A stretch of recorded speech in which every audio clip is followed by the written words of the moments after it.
Okay, welcome. It's great to see all of you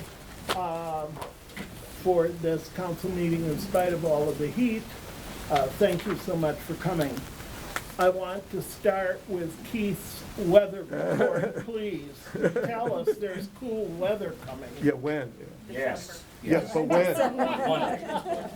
The only problem with that is that we're probably going to get some very violent weather Monday Oh, to accompany the change from such very hot weather to much cooler weather. But tomorrow and Saturday and Sunday, temperatures are going to be flirting with the century mark. And on Saturday and Sunday, it may be even hotter than 100 degrees. Maybe 101, 102, 103. right here? And there has been excessive heat watches issued for the weekend here, which is very unusual. Right. And we're probably done with any thunderstorms, any precipitation until Monday. Then after that, things dry out and we're probably going into a drought Oh, for an extended, protracted period of time into August. oh, But at the same time, temperatures for the rest of this month into the early part of August will be below normal. So that's the good news.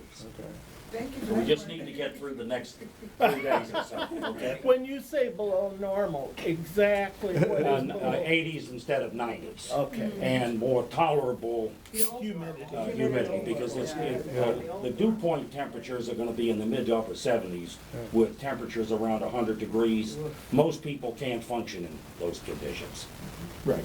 It's already pretty on the So cool. the only thing I can, Except say for to Arthur. everyone is Arthur's just to fine. stay cool and be prepared for power outages and down trees, blocked roads, and, some pretty heavy weather moving through here on Monday. And that's the price, unfortunately, we have to pay Right. to get the cooler weather. So that's it. Any questions? If there's any preventive tree work, James, that we need to do before Monday, let's call. Yeah, we have a day. Yeah. So before I'm through here, I would like to introduce someone to you that was very helpful to us at the July 4th picnic down at my house. Dragon, if you'd step up here, son. This young man actually lives in Rollingwood, but before he moved to Iceland, he could, he was very helpful to me with these parties and picnics here, dating back into the early 2000s. Oh, Wow, thank you. Thank you. He did a superb job, as Tina will attest to, and James. He did a So- lot of setting So up for the party line. Dragan, maybe you could just tell them a little bit about yourself and how you wound up in Iceland very briefly before we start the meeting. Well, let's start this off. Dad used to be a diplomat, but then he retired and we moved to Iceland for 9 years and then moved back here. oh. So that's a very His short mom story. right now, unfortunately, today is in the emergency room, and I think the reason Yeah. is because she's had heat prostration. Oh, dear. They're not used to this kind of weather in Iceland. This is a big shock to the system. Yeah. So they ran out of the house very quickly and I was like, okay, bye. So I didn't know what else to say. So that's why I was like, okay. But we want to thank you personally for your help and assistance. Yes, thank you. Thank you very much. And wanted to bring you up here for a good civics lesson. But also thank you, Keith and Best village Riley, council for anywhere. all the work you two did.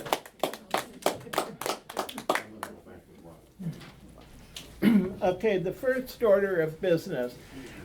At the first meeting of the council, at the beginning of the fiscal year, is we have to elect our own officers.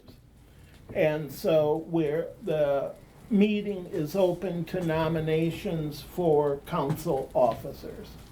You want to mention what they all are? Chairman, vice chairman, treasurer, and secretary. May I nominate Richard Krajcek for chair, Stephanie for vice chair, and Arthur for treasurer, and Susan for secretary. And myself for council member at large. At large, at large. I'll second that. Okay, all I'll in second favor? Aye. Aye. I'll second that and vote aye. Good. Okay, committee reports. I don't know whether I should do, we have a lot of volunteers that help us get through all of the business. And the elections committee, we would like to reappoint Marty Langman as the chair, Lauren Beal, Jesse Tampio, and Lori Mitchell as members of the committee. So I need a motion to accept those. I move that we nominate them. Okay, No, we'll second that. all in favor? Aye.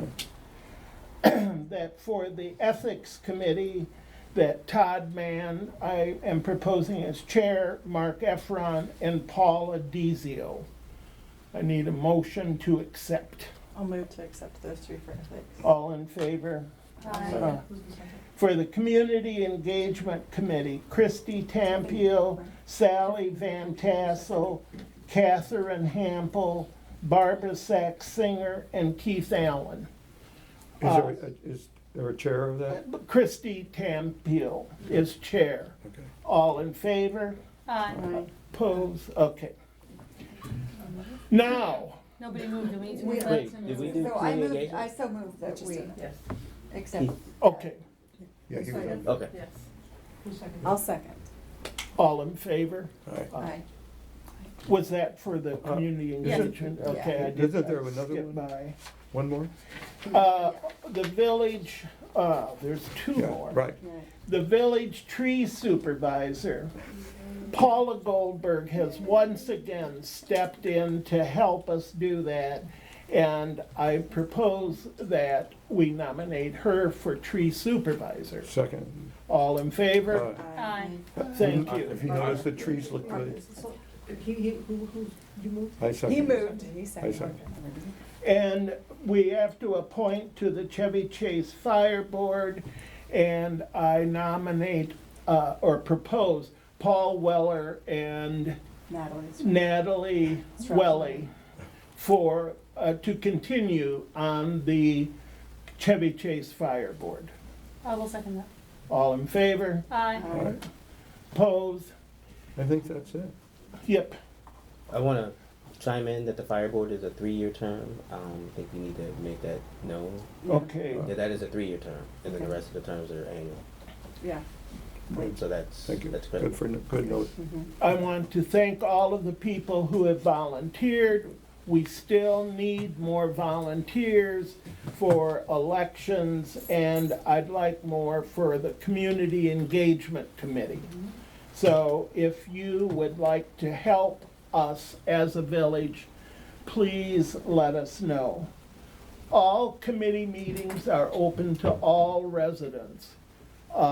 And so that if you just want to go to a committee, they will announce that publicly that they're having a meeting, where it is and the time, and anyone on the committee or not is welcome to attend. And I also forgot the announcement that we record the council meetings. We're doing that now, and that you should be aware of that. If you want to make comments, please give your name and the street you live on, because that helps us with the recording. So having said all of that, We do the closeout reports from the committees. pardon? The closeout reports for the committees from last year. Oh, we have to close out, what does that, Marty is here to give a report. And Miss So, And Paul. and Paula is going to give a report. Okay, who wants to be first? All right, very good. Paula Goldberg, Tree Supervisor, Bradley Lane. As Tree Supervisor for the Village of Martin's Additions, I'm pleased to provide a report of this year's tree activities. The Tree Supervisor position in the village is voluntary and is limited to overseeing the well-being of trees in the right-of-way areas in the village. The role of the tree supervisor is to work collaboratively with the village arborist, to inspect trees with the village arborist at least twice a year, and to inspect trees in the right-of-way that are problematic for residents, developers, and utility companies. Occasionally, issues with trees, I should be talking to you all too, require a direct consultation with our regional state arborist. As tree supervisor, I had big shoes to fill. Dan Gardner, who passed away last year, was the VMA's tree supervisor for many years, for so many years that most of us can't even recall when he When he was. initially volunteered for the position. That's right. Those who So true. those who knew him recall his love for our community's trees with great fondness. He was especially partial to redbuds, a lovely native tree that blooms pink in the spring. A redbud was planted in his honor and his memory a little over a year ago at the garden at Brookville Road and Cummings Lane, and it's thriving. Over the past 12 months, tree removal and planting in the village has been unremarkable. It's sort of a steady state, which is good. Some old failing right-of-way trees were removed and native trees were replanted in their place. On occasion, residents requested the removal of diseased or failing trees in the right-of-way. Both PEPCO and WSSC provided permission to remove old and diseased trees that impeded their work. These trees were replaced with native trees that are consistent with the right tree for the right place industry standard. Our canopy tree program, planting program was utilized by 6 or 7 residents this year. I still don't have the final count, but it didn't have the reach that we had hoped it would have, and I'll address that in just a minute. We also need to credit Tina Lurie for her work in submitting the Village of Martins Editions application for Tree City USA. We were awarded this distinction last spring thanks to Tina's hard work and dedication. Moving forward and regarding trees, these are what I see as our continued needs.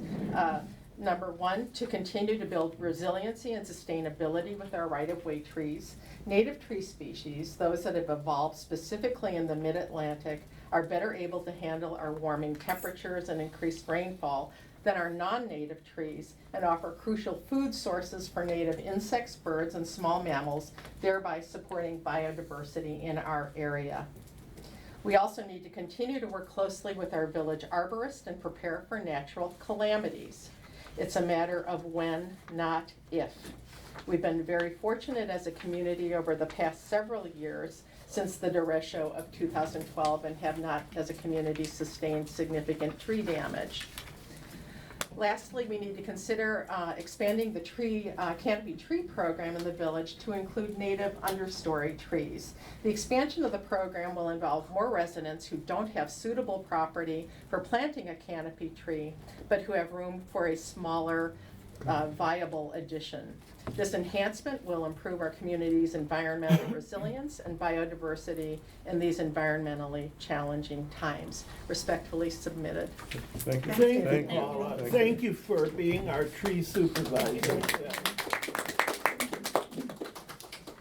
Can you email that so that we I can? sure can. I appreciate that. Thank you very much. You're welcome. And on behalf of the election committee, I want to thank everyone for voting. It was a near record turnout this year. And I have 2 official reports, which all of you have seen. One is the official election report that was issued on May 10th. And the second is the letter from the chair of the committee, me, that came out later that week. So, James, I haven't had a chance to say hello to you. Let me greet you officially and give you the 2019 election report and the letter from the chair that explained why it took a little longer than usual to count the ballots. If you could forward this to me You via have it. email, I You appreciate have it. it. You have it. Yay. Let the record show that our village Attorney. council has, Exactly. where were you coming? We won't note the time. I'm sorry, go Where were ahead, you Marty. coming Yes. Okay. Oh. In other information, the committee had one final wrap-up meeting after the election. We have a list of things that we'll be looking at next year, including some way to make it clearer when you say, vote for 2, don't vote for 3. I don't know how you can say that more clearly, but if there's a clearer way to say it, we'll find it. And we'll be coming to the council with a few other minor things. You know, every year we make small improvements, so we will be coming to you in the fall, probably September, with a couple of minor things. I do want to share with you some of the comments from the community that came in. As you know, we had to disqualify 6 ballots where people voted for 3 people because they didn't read the instructions that said vote for 2. And we've had proposals from the community, some of which are quite funny. One of which is that the election committee hold remedial reading classes prior to next year's election, as well as remedial arithmetic classes. We had many people write in that we've done a great job. They thanked us for being so thorough.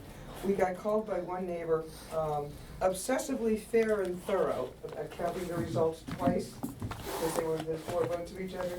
And we may adopt that as the official committee motto, obsessively, your VMA election committee, obsessively fair and thorough. That's a nice one. For next year, people, when we have 3 seats open in the next election, people have recommended we put big posters around the whole area saying, vote for 3 this year. If you vote for 4, somebody came with a riot and said, 1, 2, 3 votes legal. Vote for 4, we feed the ballot to the beagle. And then another resident suggested that we actually get the BCC high school cheerleaders here with their pom-poms to cheer that as a chant, so that no one would vote for more than 3, which is the loud number next year. So anyway, there was quite a bit of community discussion about that. 98% of the voters followed the directions and voted for 2, and it was a really remarkable election. I do want to just say for the record that I think the election committee, my teammates, were superb. To hand count 522 ballots twice. Then to answer that really obscure legal question about whether writing in a name on the write-in line was enough to count as a vote, or whether you have to also check the box. Does anyone in this room knew the answer to that question before this election? We all know the answer now. And last but not least, I want to thank our weatherman Keith again for letting it rain on us this year after having been soaked twice. Thank you so much, Keith. And again, we'll be working with the council, and we look forward to another wonderful, competitive, interesting, and amazing election next year. Thank you all. Thank you, Marty. Thank you, Marty. Thank you, and all of the members of your committee, but also our thanks goes to all the committees and all of the members. It's just really important that we have volunteers to help. Because we want to be an active village. Okay, we're opportunity for the councils to hear resident comments. Marty? This is a personal comment, not a committee comment. I would like to officially request, I believe I requested again, unofficially, but let me request it officially, that we add a street light on Chestnut Street on the phone pole by my driveway. With that maple tree in bloom, it is so dark. The maple tree in full leaf. I mean, my front walk is like a hazard at this point, even with little lights you can't see. So could you please add, I know you're looking at additional streetlights, I'd like to put an official request on the record for one more streetlight on that pole on Chestnut Street by my driveway. Okay, And thank you. thank you. I think that we've identified 7 areas where we're putting in new poles. Gaps. Is it, do you know, James, 7?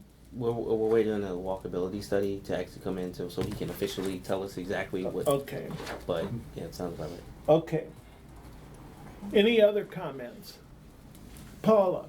Hi, Paula Goldberg, Bradley Lane. I sent a letter into the council some time ago and can briefly summarize it here. I'm just, and I think our village residents can read the letter if they're interested, but basically what I would like to request is that the council contact the organizers of the Bulldog 5K run that takes place on the first Saturday in May every year, and ask that they reroute this race to exclude the Village of Martin's additions in Brookville Road. We have, for several years, the race has been routed up Brookville Road, and there are those of us who live quite some distance, there are some distance from Brookville Road, and are inconvenienced by the road closure.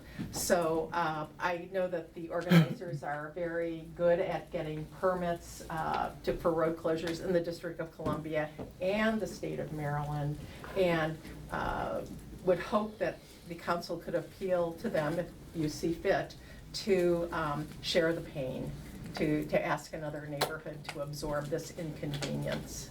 Thank you. Thank you.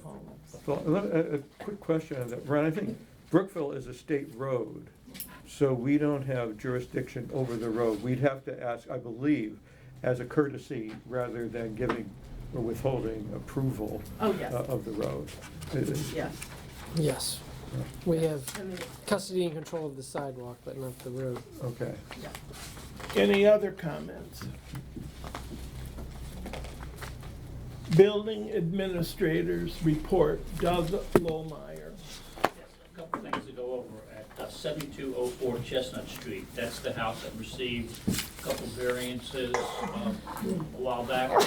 We requested a wall check to make sure that the addition in the front and the side comply with the variance. And the applicant said that they are working on it and will be getting it to us shortly. So that's coming up. That you requested a wall check? Yes, Okay, requested. They provide us with a wall check. okay. Do That's they, what it's- at this, I'm sorry, Doug, at the same time, do they also look at the height? When they're close to the maximum height allowed, we request one, but on this one, they're not. Okay, Yeah. thank you. But on 3521 Cummings, they were close to the height, so we requested a wall check and a height check. That came in last week, and it complies with the code and the approved site plan, so they are conforming to everything so far.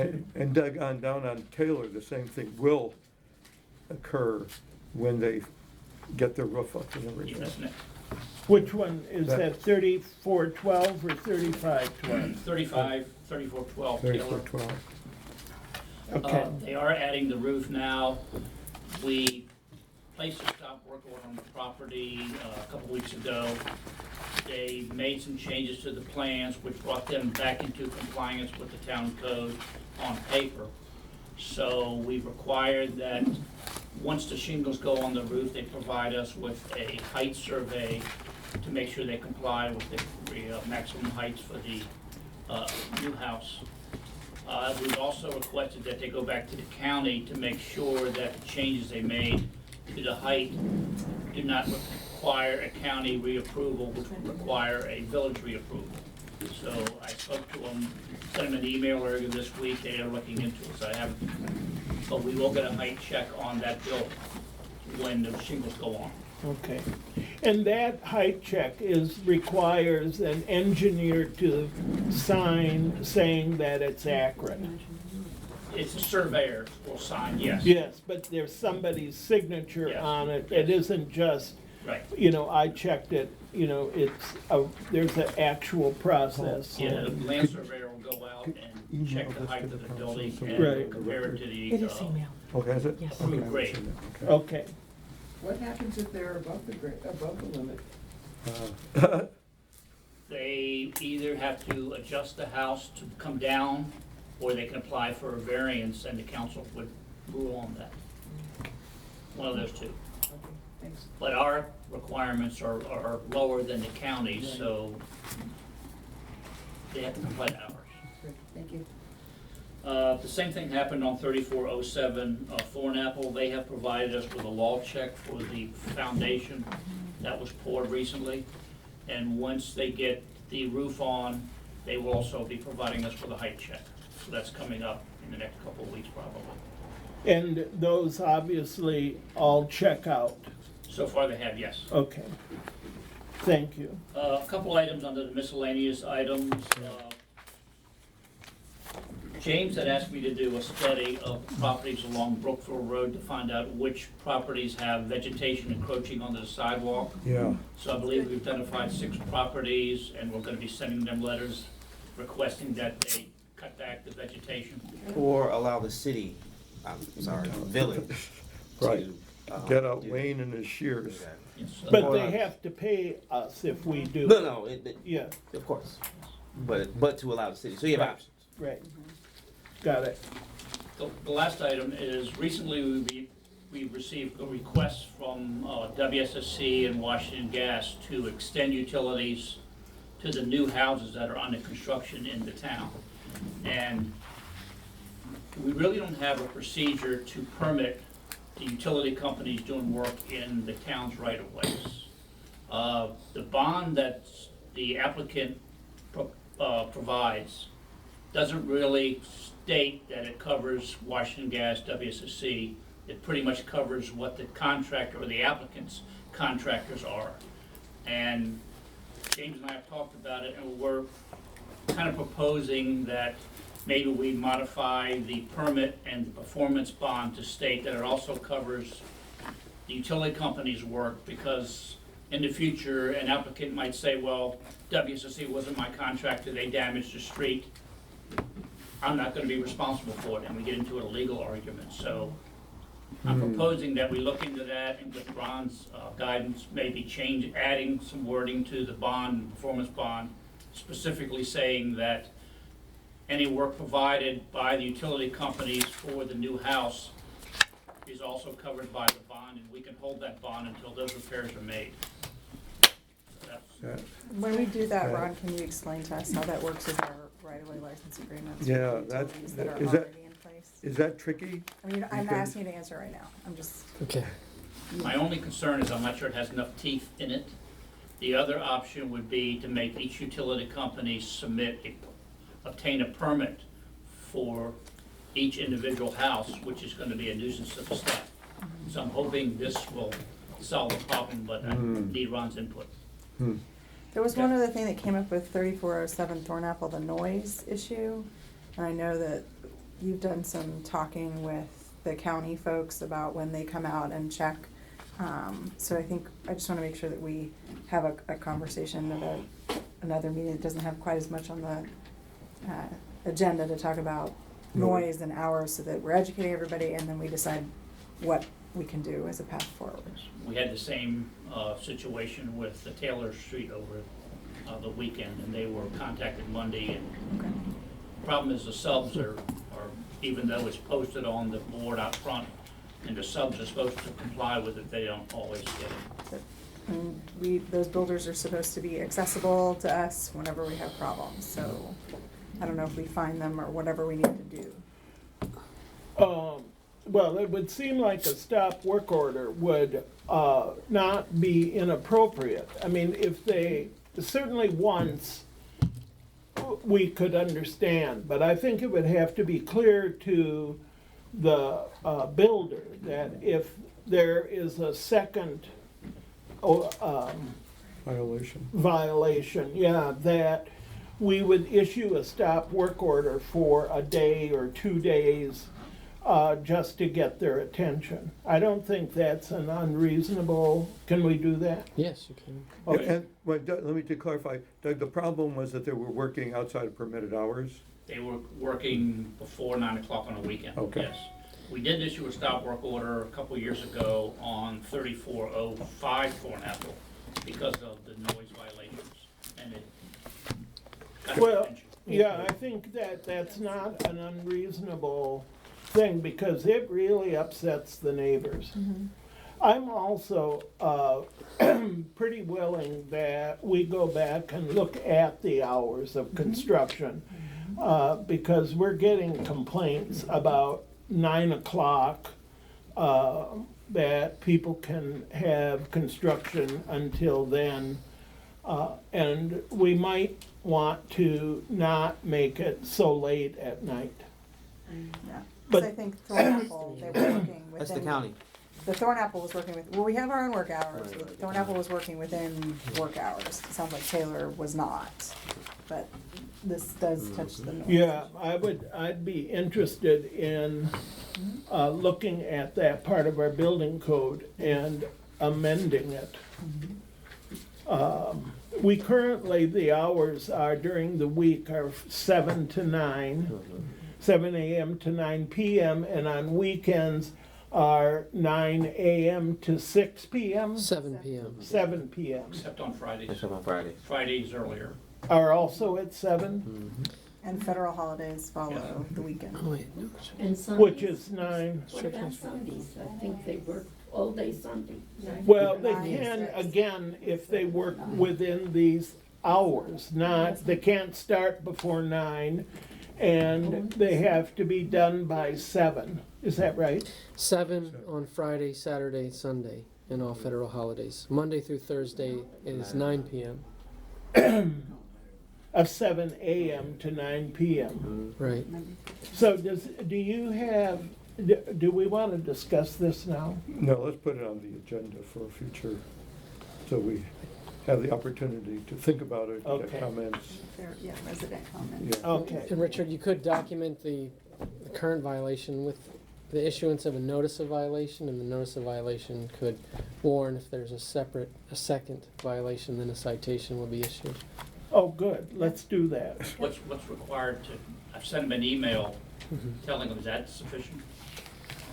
But it's up to the council. I mean, typically a notice of violation be a Just a letter from the manager or from me. Okay. To the builder. Yeah, highlighting the code section that's violated, the action necessary for abatement, and the possible sanction for a second violation. So you also point to the fine amount. Good, okay. So let's do it. Any other things, Doug? That's it. Thank you. James, James, the manager's report, and welcome to Thank your you. first Two council months, meeting. 2 months worth. Yeah. He's only been here like 3 weeks. I think it's fine now. Yeah, yeah. Can you introduce you? James Gaston. Yeah, you do. Otherwise known as sometimes And known Jay- as JG3. Yeah. If And- it's JG3, it came off my phone. Yeah. So- I like that one. James had been working at the city of Petersburg, Virginia, in a management capacity. And so we have been very lucky to get him. He's come with good experience, and we're pleased to welcome you. Once again, Councilmember, thank you. Thank you for having me, and I'm glad to be here. Prior to Petersburg, I was actually in Dallas, Texas.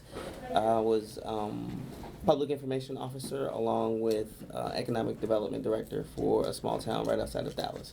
So, and then prior to that, I used to work for the district government for, I would rather not say, but for a very long time.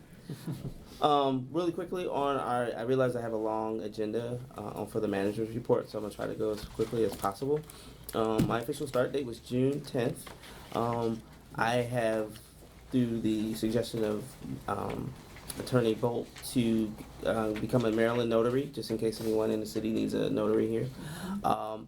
After that, I attended the next 5 council meetings in our immediate area to get a sense of what the other communities are up to and any issues that may be raised. So in regards to your issue about the race, that might be something I would take to one of the other towns, especially the village of Chevy Chase.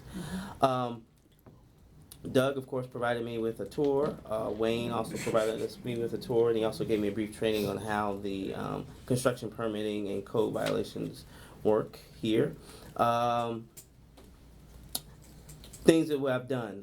The VMA community or Dan Gardner garden has been cleaned up with the loose debris, and thanks to Green Sweep, they're the ones that cleaned that up. So I don't know if anybody's noticed, you can actually now see the plaque.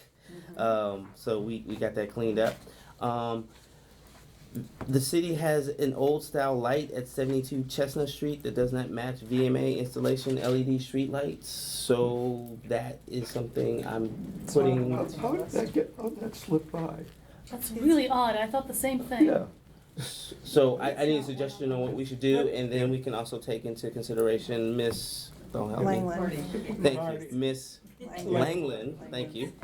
Take into account. So that would be 2. There Yeah, are like and plus 8 others. dark spots. So Yeah. we need to find, there was a report Right. that was done that had dark spots throughout the Okay. village. So if we're gonna do 2, We should Yeah. do them do them all. all. Well, I So agree. what we did was we adjusted some of the poles. We didn't install necessarily new ones, but we did move some of the existing ones to spread out the light, Okay. which is the change that actually Marty has noticed because the light moved from one side of the street to the other, I believe, And next it's to on your the far house. side of a huge maple tree. Yeah. And then the tree. Right. For that north side of the block. Right. Okay, But so the dark spots at the time were not addressed. so in addition to the dark spots, once we figure that out, I'm really concerned about the one that doesn't meet the current. So I realize we want to do them all at once. but Right. I want to move quickly as possible to get this When we one did done. install them, it took quite a bit to actually get the lights in, so you may want to contact Pepco to order enough to be able to. Spoke to make- Pepco. Pepco said that it's our issue. What's our issue? Ordering them. Ordering them, get them installed. Yes, that sounds Believe me, right. I already went down this road. That's why I'm That's trying to Yeah. Yeah. move forward with this. Okay. Right. Yes, we want you to move forward with all of Yeah. this. All right. Okay.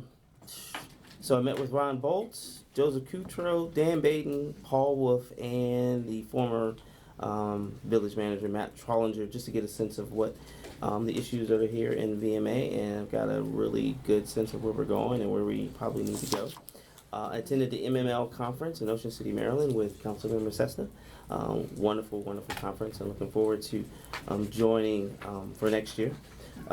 Training. I am scheduled to do QuickBooks training in August of 2019 in an effort to help with the accounting here for the city. I've also registered for the Academy of Excellence in Local Government at University of Maryland. It's a 2-year program. You take X amount of courses, you attend the various workshops, and you receive a certificate. So I am on track for that as well. My thorn in my side. I drafted a letter to Mike Shirazi regarding the problems with our door downstairs along with the tile. The tile has been fixed. I don't know if anybody noticed it, but the tile has been fixed. The door, on the other hand, that's another situation. Two people came out. One guy couldn't fix it. The other guy was able to tell me what was wrong with it. The door handle is going to cost $1,300. Why? The bar itself needs to be replaced. Can we just buy a new door for that? We could, but It's that's not our door. That's not our door. So I'm bringing this up because I have the $1,300 estimate. What do we need to do? How do you want to proceed? Because right now I can't. If you notice that the lock is not working, Right. because if we install the lock, then we get locked in. So I have a brand new lock. I've got 18 keys, but I can't do it until we fix the door. Well, why don't we get an estimate on how much it would cost to put in a new door? With that being said, this is not our building, so I need to add, Right, I no, need no, permission no. from you guys to Right. go What handle I'm Mr. suggesting is you've already got an estimate on fixing it. Mm-hmm. So get also an estimate on replacing it. Okay. Send that to Shirazi and say, here are your options, but we need to do something. Okay, and I just wanted to make sure I had the permission to. You kind of- do? Okay, Yes, all right then. absolutely. Sounds good. Not that I didn't know I did, but I just Yeah. wanted to make sure that that's the direction we were moving. I've created 4 new VMA forms for better organization and tracking. We have a brand new charitable contribution acknowledgement form. What that does is that allows for wonderful, wonderful, spectacular people like Keith Allen and his crew to provide goods and services for here in VMA without the thought that they're going to receive something in return.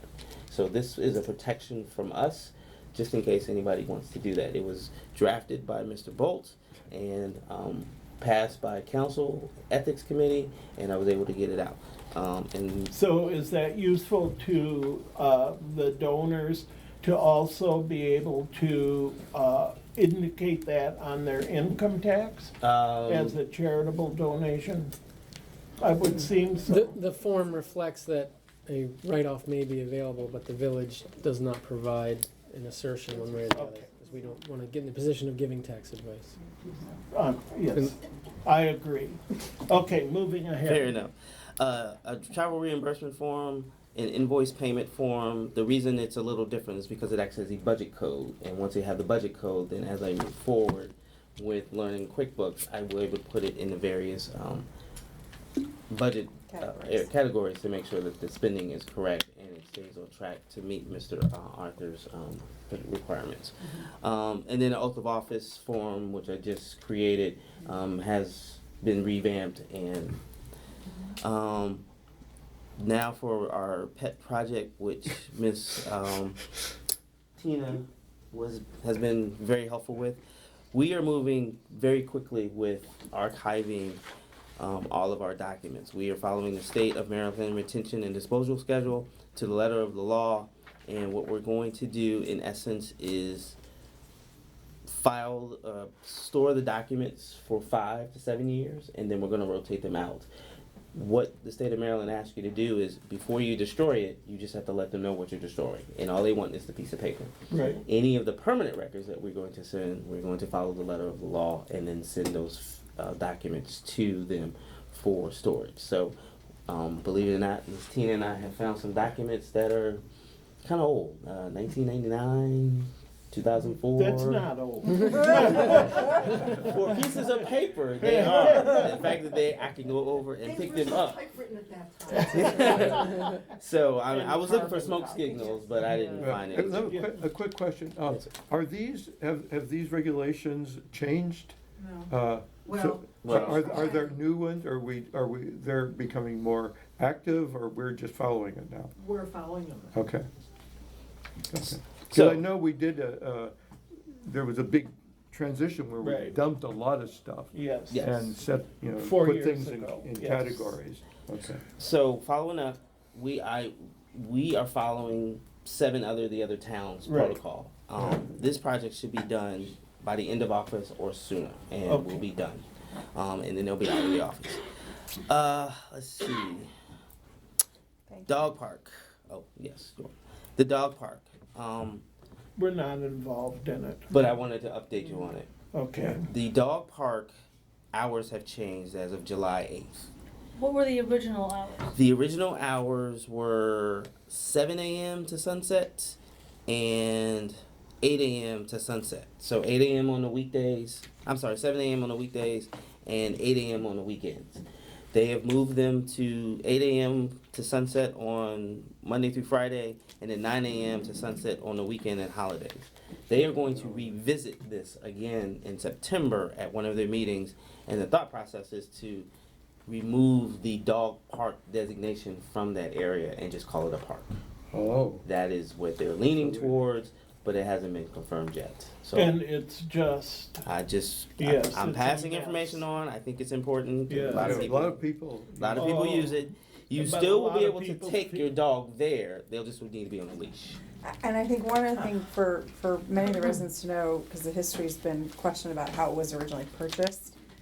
We learned from Shana Davis Cook, the Chevy Chase Village manager, that there were private funds, there were also public grant funds that were used to purchase the park years ago, which prohibits Chevy Chase Village from closing it to being a Chevy Chase Village residents only entity. The fact that they took those grant funds to purchase it years ago. So whether it's a dog park where you have a leash or not a leash, whether it's a park where you can sit and visit with your friends, has to be open to the public. So- and I'm sure that there must be people here who remember that they sent out a letter asking people to help buy that land, or it was going to be made into a SunTrust bank. And that was, the neighbors all got excited and said, well, let us try to buy the land from the owner. And there were certainly a number of people, ourselves included, that made contributions so that they could buy that land. And somehow that fell through the cracks in the village until recently, when it was finally acknowledged that there had been private donations. Okay, Well, let me Reason to finish. keep the records. Yeah. True statement. The downside of the dog park being switched to a regular park is that we're probably going to need some dog bag dispensers on the south or. but that's a village problem. not Correct, but I ours. just wanted to make you guys aware of it. Right. That that's going to be an expense that we're We're going gonna to ask have for to that. have because we only have like 5 on this end, and then there's like none on that end. So Okay. we're gonna. Oh, I see what you're saying. Okay. Okay. The council, this is something from North Chevy Chase. The joint meeting of council members inquire about advocate of public housing for ZTA. I'm actually going to defer to Mr. Bolt because I think that this is his area of expertise. Sure. So the accessory dwelling unit zoning text amendment that's pending for the county council, there's a hearing on the 23rd. It's anticipated it'll probably be adopted on the 23rd, but we're not sure of the effective date because the county council has recognized that there are other areas of the code that'll have to be reviewed and amended for internal consistency. And I believe you saw my email on the 17th. The county introduced the licensing bill that will govern how an accessory dwelling unit can be licensed. And in a nutshell, the current licensing framework for an accessory apartment will be maintained. an applicant will have to post a sign in their front yard indicating that they're seeking a landlord license for an accessory dwelling unit. And it is subject to a public hearing. If someone wants to object to the county's finding that all the requirements for an accessory dwelling unit have been met, they can do so and trigger a hearing before the county hearing examiner, or challenge the adequacy of street parking. But they, most likely will now become permissive uses as of right in the R60 zone, as we've discussed before. What does that mean? That people can now have apartments in their houses? So, yes, and you'll be able to build a detached second house in your rear yard and turn it into an accessory apartment. Not likely in the Village of Martin's additions due to our building And code, setbacks. Well, correct? well, Well, the county code would exempt existing detached garages that are converted into ADUs from county setbacks. So the village should take a look at its building code and see if there's any amendments that need to be done, if you're anticipating any impacts from the accessory dwelling And units. which can we say that you may not have accessory dwellings? We cannot, because that's a land use regulation, and being in the regional district, we have no land use and zoning authority. We must rely upon the county for that, but we can impose building regulations, and so we can impose greater setbacks than the county, greater parking requirements, lot coverage requirements, and the like. Some of the other neighboring towns are thinking about, should accessory dwelling units have larger setbacks than sheds and detached garages, for example, Right. because of the impact that may result. Yes. I'm sorry, we really need to come up with a proposal for that by either our August or September meeting. Because I think we should act on that of including larger setbacks so that we aren't, and also off-street parking has to be required. Yeah, so I can prepare an ordinance to get the discussion started Thank with you. some. Did you mean to say off-street has to be required? Yes, so that On-site, on-site, okay. that they have to have a parking not on the street so that, Not because street parking parking. is such a problem already. Yeah, and stormwater drainage Yes, could be a big impact. okay. So I think it's also But we good for us to don't. know when Doug and Ron talk about this. Doug's not here, so I'll look to both of you. Okay, given our current building code, what do we need to do to add to that so that we don't have this crop up? We have some properties that are 16,000 square feet and some that are 6,000 square feet. So we want to make sure that people can make improvements to their homes without allowing for people to build apartment complexes in their backyards. Right, yeah, so Chevy Chase View met last night, and they haven't introduced anything yet, but they were thinking about possibly imposing the same setbacks on a detached dwelling as are imposed for a main dwelling, anticipating that the impacts are the same, with respect Oh, that's to interesting. lights in the house, noise, cooking, Right. and so.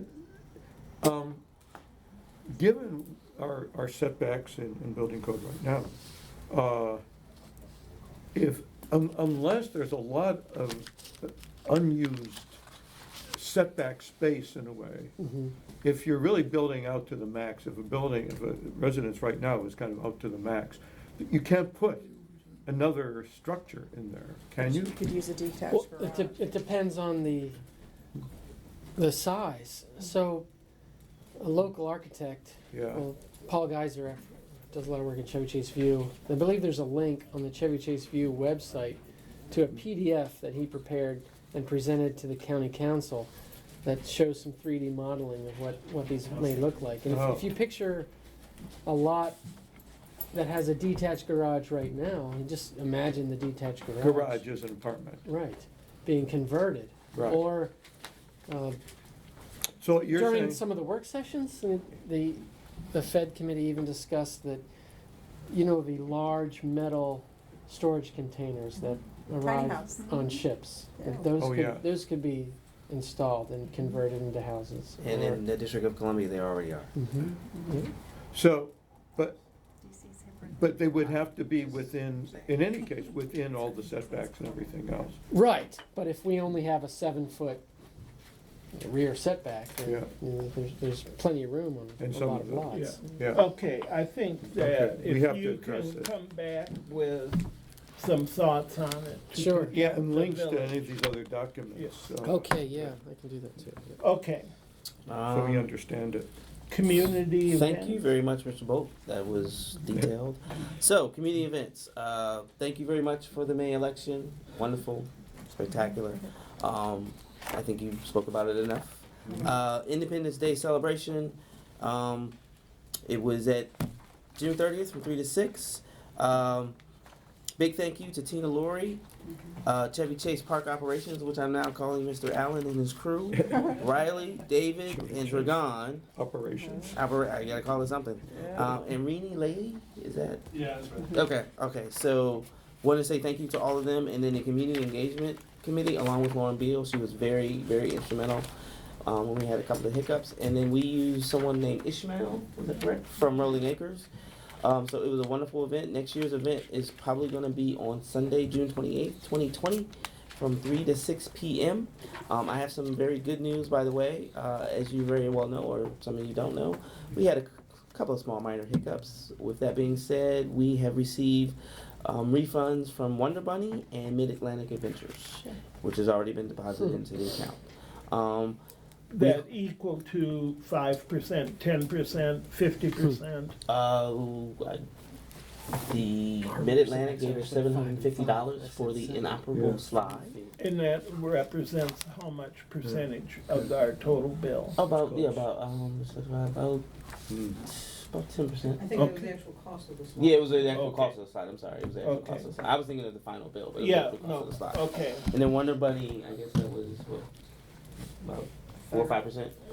I don't know percentage. Okay, All right. that's fine, thank you. No problem. I had a debriefing with Tina Laurie, Councilmember Cessna, Keith Allen, and we just talked about the ups and downs of the particular event, and we're going to have another one. Movie night in the park is going to be September 1st with a rain date of September 7th. Permits. Keith, are you on that? September 1st. No Make a rest. note. September 1st, yes. Make a note. Yes, Get my them out. Chevy Chase ops, they are ready to go. That's right. I had to call them Park ops. I can't call them crew. Park up. Park ops. But the permits are on the way, and we are moving forward. We have invited all 11 towns to attend this particular event. We actually increased the screen size in order to hopefully accommodate that. So you got that? It's going to be okay. All right. Contractors and contracts. I'm currently reviewing all of the current contracts to make sure they're up to the same date. Doug, his contract actually ended July 21st, 2018. I am asking, and he's been working on a verbal agreement. I spoke to Mr. Bolt, and Mr. Bolt said that if we can extend him a memo or a letter officially through 2020, then we can decide what we want to do after 2020. So Okay. that's where we are. Because right now, Doug is a great guy, and he's doing a wonderful job, but he's basically working on please, thank you, and that's about it. Ron, let's get that documented and then schedule an RFP for the next time we're supposed to do. Okay, yeah, we did discuss We the did it, yeah, we just, Okay. Okay. RFP policy. so that's one of the contracts that I know particularly. I still need to go through the rest of them, but I am working on them. It's a tedious process, luckily, but I'm going to get through that. The GIS is an issue that we're going to have to revisit once again. We are in contact with the GIS people, and we hope to get that resolved. Walkability study.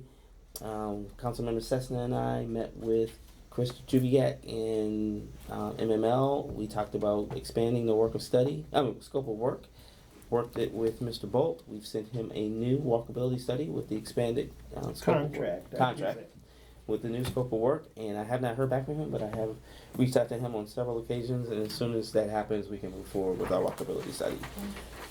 Utilities, WSSC, finished repairs on Martin Additions, beyond into Chevy Chase, and Washington Glass completed repairs on Taylor Street, and you both are aware of the Building Administration Intermediate Operations Report. Mr. Wayne Fowler is now submitting reports on a monthly basis, so you will be receiving those on all the wonderful work that he does, and it's right behind my report. Okay, I have a question about the utilities coming in. When WSSC was working on whatever they were doing, our water got so rusty, and I accidentally washed white things in the rusty water, which is just the end of the world. Aren't they supposed to get a permit from us? And can they please tell us, because if they're doing that work, it really affects water quality. Paula? Yes, Paula Goldberg, Bradley Lane. It did happen to me on a random day. I emailed our closest neighbors. But I did call WSSC, and they said that if you, that you can apply for a reimbursement for the clothing that got ruined by the rust in your water. You can try an over-the-counter product to bleach items. But you can request reimbursement for those that are damaged. So bleach doesn't work. What works is vinegar, water, and salt, and you soak them for like a day and a half, and then put them out in the sun, and it all goes away. Sunlight is the best They also disinfectant. supply a product to help with the clothing. I don't know how good it is, but they will provide that if you ask them. And then you need to take a day off of work to actually do this. Advance notice would be nice. Well, Now, that's it. I wanted to explain on Don't they have to get a permit before they can come in the village? No, That they we don't. never required. It depends on what they're doing. If it's an emergency or something like that, they do not. But if it's a major construction, they do. But for what they were doing in your situation, they do not need to let us know. So can we revisit that? I mean, I can't remember what it was where you said we had right-of-way license agreements that were granted in perpetuity, and whether or not we can revisit. I would just like to know, Yeah. how much can we? Sure. So state law governs what we can and cannot do with respect to the utilities. Washington Gas and Pepco, we have a little more control. Basically, the state law provides they have the right to operate in our jurisdiction, but we can impose reasonable restrictions on them.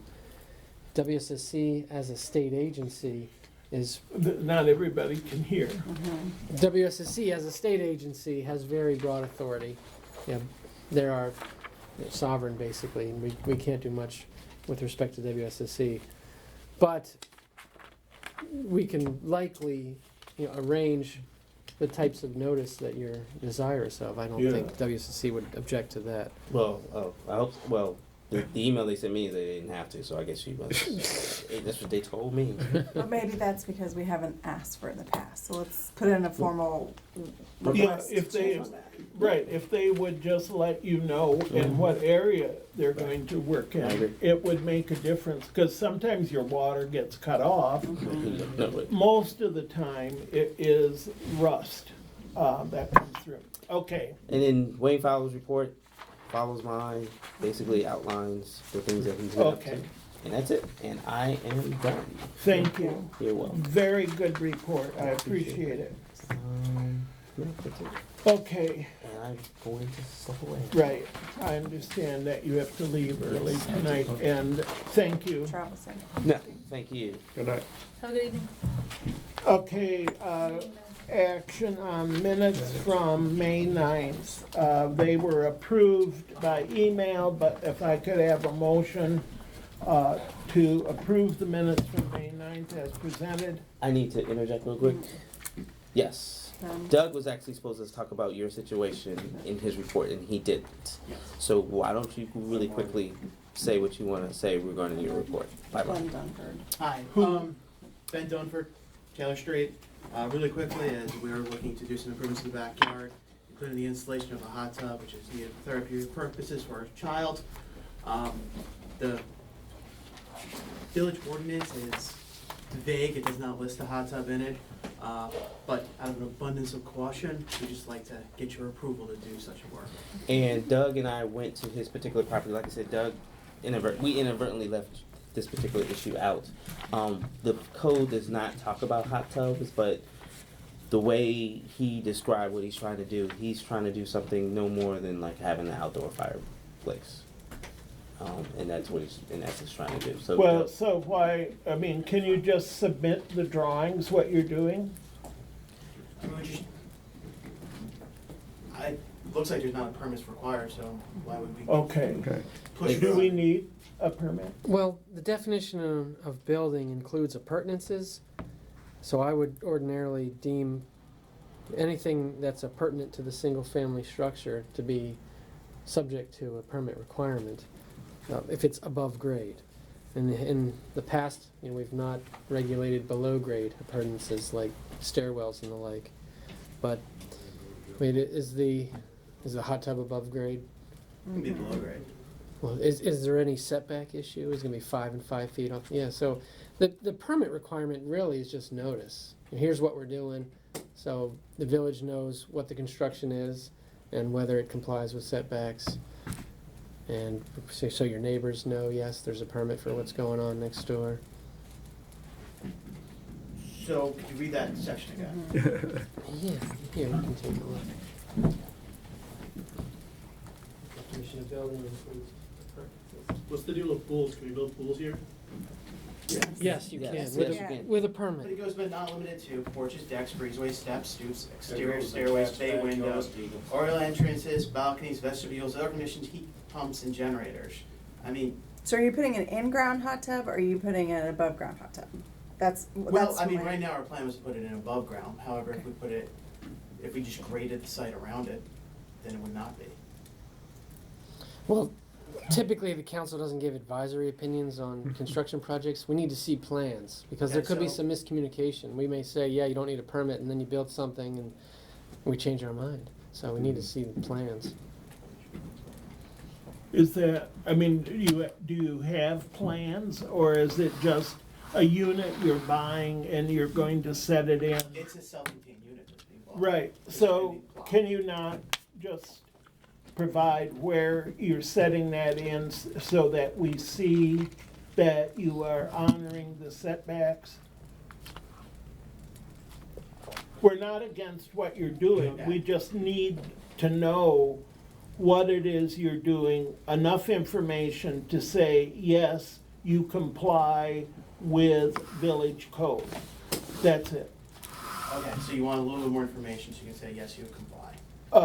Yes, drawings, that where you're going to site it and how big it is.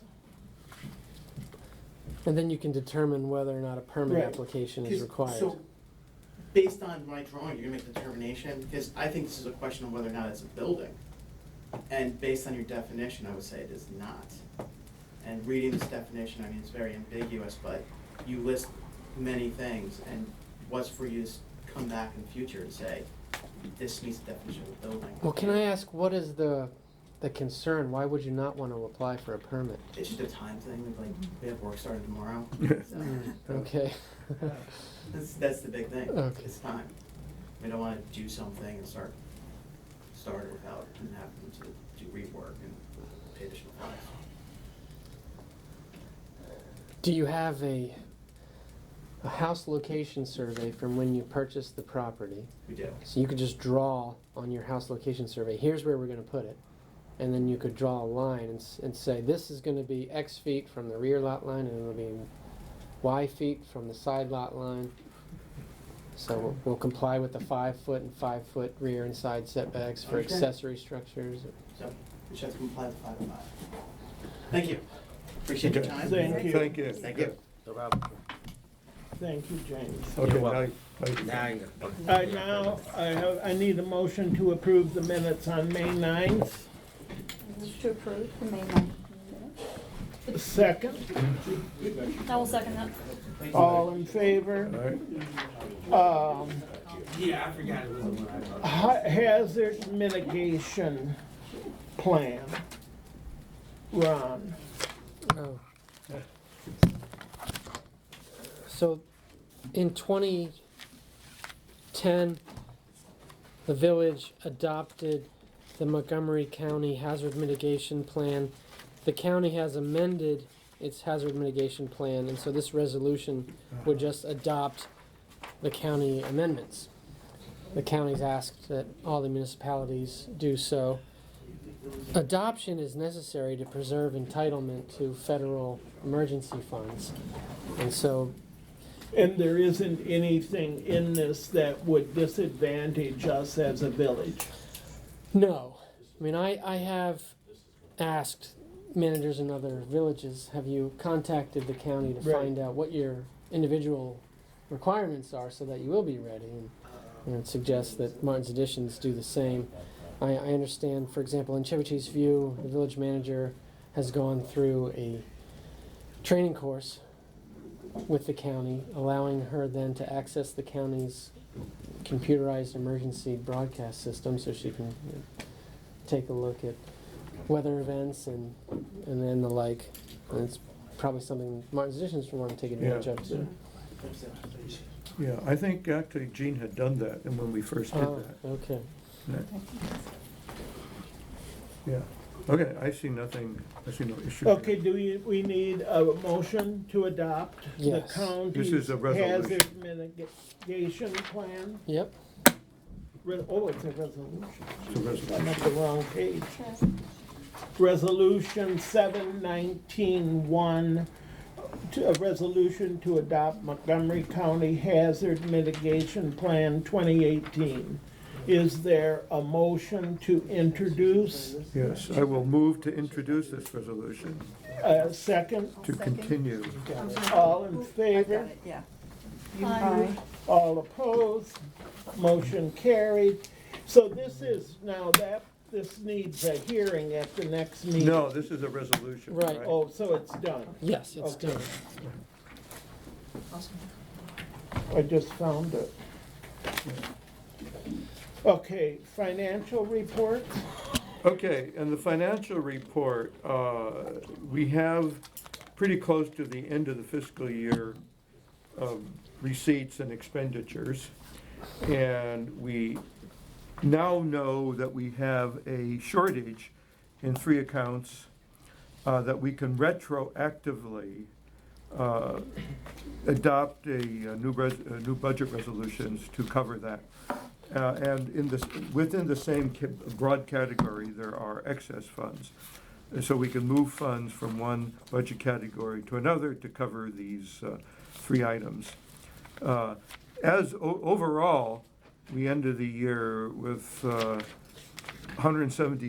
$176,000 surplus. As of the latest bills, there are still bills coming in. So it could change a little bit by the final reading, but roughly $176,000. Arthur, I know Yeah. I wasn't here for a couple of meetings for a medical issue, but Yeah. these expenses were end of the year, like June expenses? They're- Yeah, these just, had to we change actually them had, usually? we did cover some of these earlier, some earlier ones. And these just came up in the Probably, latest billing had we, period. if we had met as we planned in I probably would have June, seen we it, would I have- didn't look at it then, yeah. Okay, so. Possibly, but these are, now we have all the bills are coming Right, in, okay. and we have it all. So there is a motion to transfer $1,300 from office furniture and equipment to office expense, Yes, to transfer $7,000 from municipal operations to building review and permits, and to transfer $4,200 from street cleaning for leaf vacuuming. right, that's Do it. I have a motion to make those adjustments in the budget? Can I move? Yes. Okay, I will move to do so. May I have a second? I will second. Does anybody have any discussion on it? All in favor? Aye. We skipped over, I know, I'm coming back to that. Okay, that's it. Okay. And the audit, I think, has already started. composting. Susan, I think there's still sufficient demand to warrant, there is sufficient demand to warrant a composting program, either pilot or village-wide. I think the amount of demand actually is probably greater, than for a pilot program. okay. And I've been researching companies and think we should issue either an RFP or. So you're suggesting not just a pilot program, but a But village-wide. village-wide? Because I think we have more demand than, I think we have more And demand than with- just a is- pilot program, which is generally around 20 households, I think. 20 I households mean, is just pilot, or is A that? pilot, but that's just my And what is the understanding. cost difference between having it as a pilot or a village-wide service? I think a pilot program actually would assume that people would pay for it, although the village could assume the cost. But the costs do go down per household if we do it village-wide. So, So, and it would be like what had been discussed earlier is that you would have a covered utensil or a pail, bin, yeah. Bucket. bin Yeah. in your house, and you could put in all of your food items rather than dumping them out. And that once a month, once every I 2 think- weeks, Some of the services are weekly. okay, you would take that bucket out for them when they drive by, and they would collect all of that, and then we would get back some mulch or The- whatever soil. Right. The homeowner would get 2 compost drops. Right. One in the fall and one in the spring. So, anybody here have an interest in that? My goodness. Great, We've had multiple residents express. I know. And persistently express interest. So in I that think service. we should go ahead with an RFP, and then we can decide how we want to Allocate do costs. expenses. And Yeah. also in the village survey over the last village survey, there was a significant amount of interest in that service as well. So it's Okay. not just people who are bringing this up, it's also, We need to move on it. yeah. I would Right. say I looked at the data from the last Yeah. survey, and it was less than a third of the households indicated that they would support participation as well as participate themselves. Mhm. So I think also a discussion of the program, since different people, different villages have set theirs up in different ways. Some people say, we will help facilitate the arranging of this, but each individual household will pay for the service. Some have said, we will pay for the whole service. So I think my questions are around, one, from the indications in the survey, we're not gonna have a huge number of people participating, because when Katja wrote it, it was, are you interested in participating? Or would you support village funds being used for, and would you participate? And then the second question was, would you support village funds being used for, and would you participate? And that number is the number that I'm talking about, the combined. So it's about a third. So we definitely need to look into options of opting out so we don't pay for households that don't participate. Right, I think But- it is a per household. But what would be the cost of about 100 households if they were to participate, right? And I Whether think we we want to have, bill or not. right, I think that we have an opportunity to review how this would be paid for, and whether or not we wanted as a village to offset some of the costs or all of the costs. But we need to understand how much that would actually cost. Right. Yeah. Right, And because then it what- isn't in the budget, I'm sorry, Ron. The town of Somerset has a program in place along the lines as Tiffany described, the former, where they help facilitate, but individual households sign up and pay directly. And if we know anyone in Somerset, we could get information. But I see in the town, the container sitting out there. Right. So I And don't know how they We have do several residents it. who use the contract services Paula now. does, yeah, I know Uh, Paula so has. not- Oh, so For you're years. using it right now? For years, yeah. Oh, Who do you use? Huh? Is it compost crew? Who do you use? Compost cab. Cab. Yeah.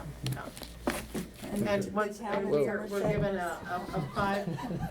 we're given a 5-gallon bucket to collect our compostables in, and that bucket is emptied by the driver once a week. And twice a year, we are given mulch or composted dirt. And Well- I think part of the research and discussion, this will be another truck on our streets, which we need to figure out days, times. And then for, depending how the program is structured, right now, when trash doesn't get picked up or recycling doesn't get picked up, the phone calls all come in here. So if this is another contract, that's another thing that will be added for Tina and James. If somebody's stuff doesn't get picked up, what happens? And another thing on the other side of the ledger is that there may well be a decrease in the amount of landfill. And so There will be some decrease, and it could ultimately result in lower costs for the garbage. for the garbage. trash. We don't pay by tonnage. Well, but it could be. Yeah, mean, I like, think that if it it's could be. If reduced. there's a significant Right. drop, it could be factored into the next contract. Okay, so do we need a motion to move ahead No. with an RFP, or do we just direct the staff?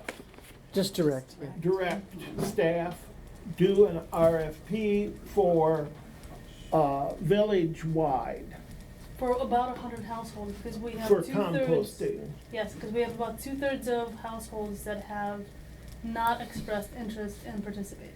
Right, but once we've got it set up, maybe, and we announce it and have a meeting around it, maybe we'll get more people. Maybe, but I think when we price it out, we need to price it out based on the information that Right. we do have, which is about 100 households. Okay. Okay, And then walkability study.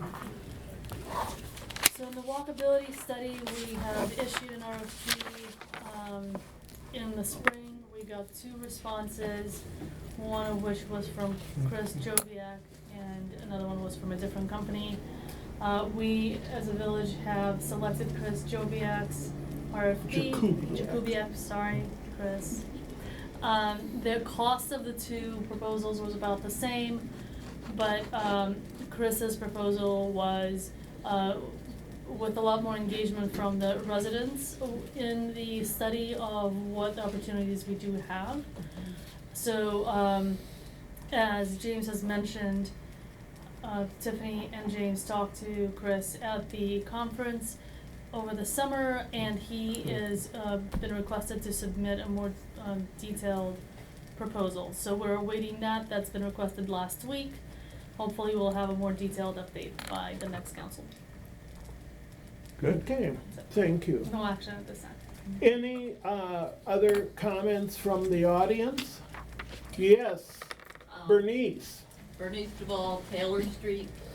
I'm curious, part of what Doug was saying, and actually Mr. Gaston, the green space between the sidewalk and the street, my understanding is residents are to take care of it other than the trees. Right. Okay, we're talking about utilities coming in. All right, between the spinners who are across from me and my side, the gas company, I mean, they have, it's worse on the other side of the street, but they've messed it all up. There's ruts, there's rocks. It has nothing to do with the builders so far. They've been better. But they've, ridden over everything, and I know myself, I've reclaimed it, I can't tell you how many times. Are they responsible for fixing it? Yes, they should. It's the gas company at this point and the pavers, but they put equipment all over and they run Right, ruts no, down. And the gas people, when they were digging up, there's rocks all over. Are they completed there? Hmm? Have they completed that job? I think so. The Mhm. paving for the moment, I don't know what happens when the builder hooks up some things, I don't Right. know. The gas company came constantly from last November until theoretically it's fixed. But Yes, I think the staff should call the Washington Gas, and they have to put it back as they found it. Okay. And so it Having is said their that, responsibility. I don't know if you know what variety is, because the trees that I have, the roots are so big, the variety was cut, usually gets cut down about once a year. That's Right. what I have, but it's almost done. Oh, And dear. the spinners have always kept the grass very nicely cut, and it's, A mess. We'll follow up with Washington Gas, and thank one other you. question. Tina, I don't know if it was reported or not, some big vehicle went around the corner. It's the pole directly across from me on the corner of Dalefield and Taylor. And they tore off the cable that comes to the ground. Was that ever reported? When was this? Actually, it's been a while, over a month ago. But I don't think it was the builders, I think it was somebody else. And also tore one of my Verizon lines down, and my neighbors next door had to have their lines reattached to the house. And did you also Hmm? have to have lines reattached? Actually, I think one of my lines had already been cut off, so I was fine. Okay. They did the, next door, Right. 3,500. And they've called it in. He took care of, he Right. took care of contacting Verizon, but he had to pay to have it done. We don't know who did it, but the electrician on Chestnut Street brought to my attention that cable should be reattached. It's, All right, let's talk later, so we Right get, across we get some from more me. information. okay, thank you. Any other comments?